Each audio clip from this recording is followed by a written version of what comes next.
धन धन सतगुरु तेरा ही आसरा। वचन नंबर 235।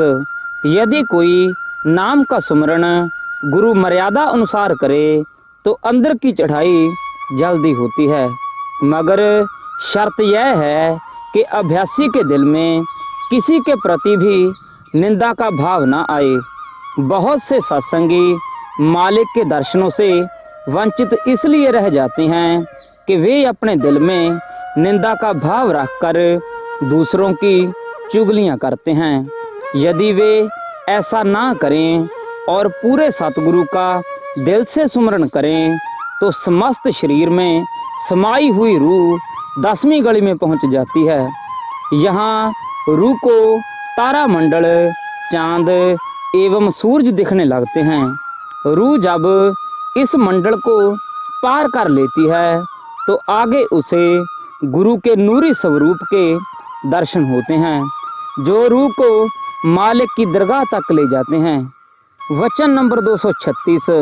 इंसान त्रिलोकी में कितना भी जोर लगाए, उसकी जन्म मरण की फांसी खत्म नहीं हो सकती। इंसान जब तक पूर्ण सतगुरु के आगे हर रोज प्रार्थना ना करे तथा अपने आप को 5 चोरों से बचाकर ना रखे, तब तक इस आवागमन के चक्कर से बच नहीं सकता। वचन नंबर 237। सच्चा सौदा दोनों आंखों के बीच में है, परंतु सच्चा सौदा करने वाली आत्मा जेल में पड़ी है। अगर कोई उस्ताद मिल जाए और वह अपनी रमज या मेहर द्वारा इसको बताए कि तेरा सच्चा गुरु इत्थे है, और तब इंसान यदि अपने सतगुरु के वचनों पर पक्का रहकर भजन बंदगी द्वारा अपना ध्यान दोनों आंखों के बीच एकाग्र करके प्रभु को पुकारे तो वह अपने श्वासों द्वारा सच्चा सौदा कर सकता है। तब मुर्शिद प्यारा उस आत्मा को अपना रूप बनाकर आगे ले जाएगा। इसी का नाम सच्चा सौदा है। यदि रूह को सतगुरु द्वारा सच्चा प्यार मिले तो आत्मा परमात्मा बनकर सीधी अपने घर चली जावे। वचन नंबर 238। जब तक मन तेरे पर हावी है तब तक तेरा अंदर वाला पर्दा नहीं खुलेगा, और पर्दा खुले बगैर सतगुरु से मिलाप नहीं होगा। नाम द्वारा ही मन को लगाम लगाई जा सकती है, परंतु नाम का सुमरण मुश्किल है। मन का मुकाबला कोई कोई ही कर सकता है। जो करे मुकाबला कोई, दरवाजा खोले आसमान का वही। दोनों जहान फतेह करे सोई, इश्क का प्याला पीवे वही। वचन नंबर 239। नित अमृत वेले बांगे आकाशवाणी आउंदी है, जो अपने वल आवन लई बुलाउंदी है। उस धुन को सुनने से सब दुखों से छुटकारा मिलता है तथा पिछले जन्मों के कर्मों के दाग भी धुल जाते हैं। इसलिए संत उपदेश करते हैं कि तू रात को सोया मत रह, क्योंकि रात का समय ही मालिक को याद करने का उत्तम समय होता है। वह अपने शिष्य को बेअंत खुशियां बख्शता है। वचन नंबर 240। हम चिरंग काल से अपने सतगुरु से विछड़े हुए हैं। हे सतगुरु, तू हमारा मिलने का साधन बन। जिनको प्रीतम का प्रेम घायल कर चुका हो वह प्रीतम के बगैर कैसे रह सकते हैं। जब सतगुरु के दर्श दीदार होते हैं तो उनका रोम रोम खिल उठता है। वचन नंबर 241। रात का समय अति शांतमय समय माना जाता है, जो एक समुद्र की तरह शांत होता है, जिसके अंदर रूहानियत के बेशुमार जवाहरात भरे पड़े हैं। जो रात को जागते हैं वो माला माल हो जाते हैं। इसलिए हे इंसान, तू भी रात को नाज भरे बिस्तर को छोड़कर मालिक की याद में बैठ। जो कुछ पाया आशिकों ने रात को जाग कर ही पाया है। वचन नंबर 242। सच्चे संत सूलों की सेज पर सोते हैं, गम व फिक्र की रजाई ओढ़ते हैं और प्रभु के वैराग्य में रात गुजारते हैं। सोने सतगुरु के वास्ते इस बदन का सुख मिटाते हैं। आराम को त्याग कर जीते जी सूली पर चढ़ते हैं।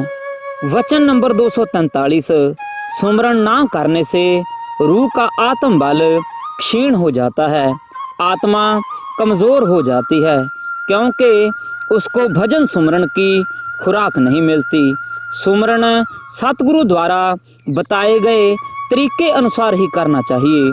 हर एक लफ्ज पूरी पूर्णतया तवज्जो दो, फिर देखो सुमरण से कैसा आनंद प्राप्त होता है। निरंतर अभ्यास करने से सुमरण करने की ख्वाहिश खुद ब खुद पैदा होगी।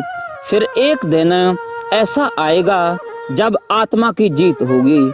जिस प्रकार रेशम का कपड़ा यदि किसी कांटेदार झाड़ी पर डाल दिया जाए और कपड़े को एकदम खींचकर उतारा जाए तो कपड़ा नहीं उतरेगा।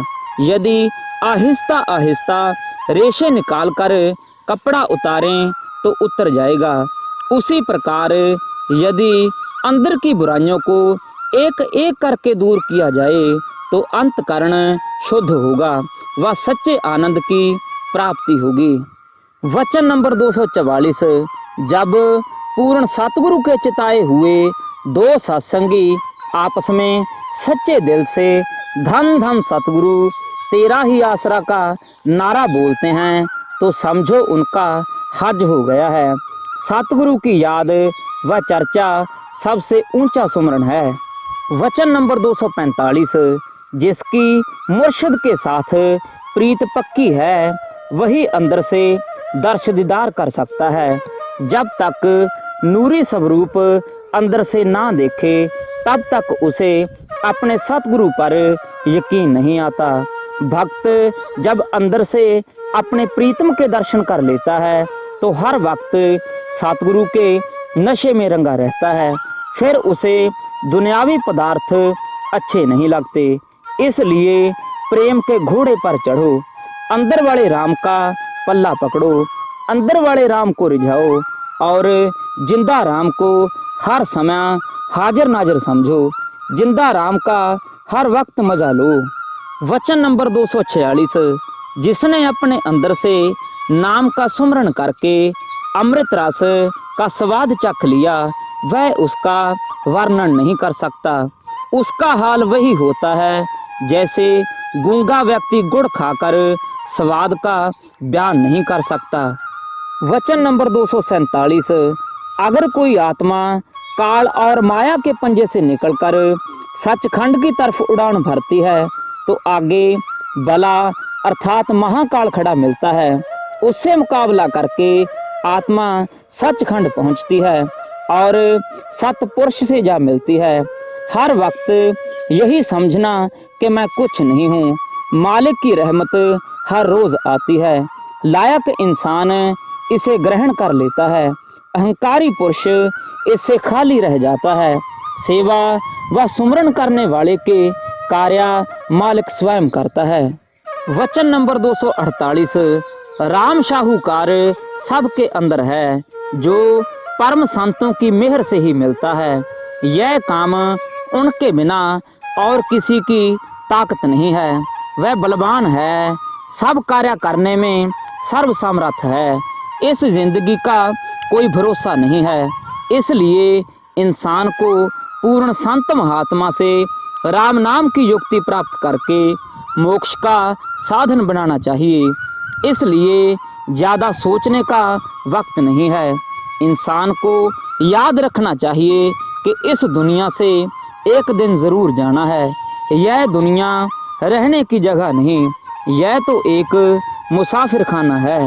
वचन नंबर 249, पूर्व जन्मों की भक्ति के बिना कोई भी रूह सच्चे फकीरों के दरबार में प्रवेश नहीं कर सकती। इंसान जीते जी जिंदा राम को ना देख ले तो मरने के बाद क्या एतबार। जीवित समाधि उसको कहते हैं जो जीव आत्मा देह से निकलकर रोज जावे रोज आवे। बाकी सब मन और काल के खेल हैं। वचन नंबर 250, यदि इंसान रोज रात को विनती करके उसके दरवाजे पर रोए तो कभी तो सतगुरु दरवाजा खोलेंगे। हे बंदे, सतगुरु नूरी प्याला तुम्हारे को देने के लिए बैठा है। कुटुंब सारा कुसंग में दाखिल है, इनके संग से कमाई नहीं बनेगी। जब संतों का सत्संग करोगे तो फिर कमाई बनेगी। अगर मनुष्य मजदूरी दे सकता है तो सतगुरु दातार तुम्हारी मजदूरी अर्थात सेवा क्यों रखेगा। तुम उसके प्रेम में जागो, वह तो दीन दयाल है। जब तू दीन होगा तो वह दयाल होगा। आदमी कुछ नहीं करता, जो करता है मालिक आप करता है। गुरु को सम्मुख रखकर संसार की वासना मन से निकाल दो और फिर देखो मालिक की मेहर कैसे होती है। मन मंदिर तो अहंकार से भरा पड़ा है, मेहर कहाँ से आएगी। धन धन सतगुरु तेरा ही आसरा।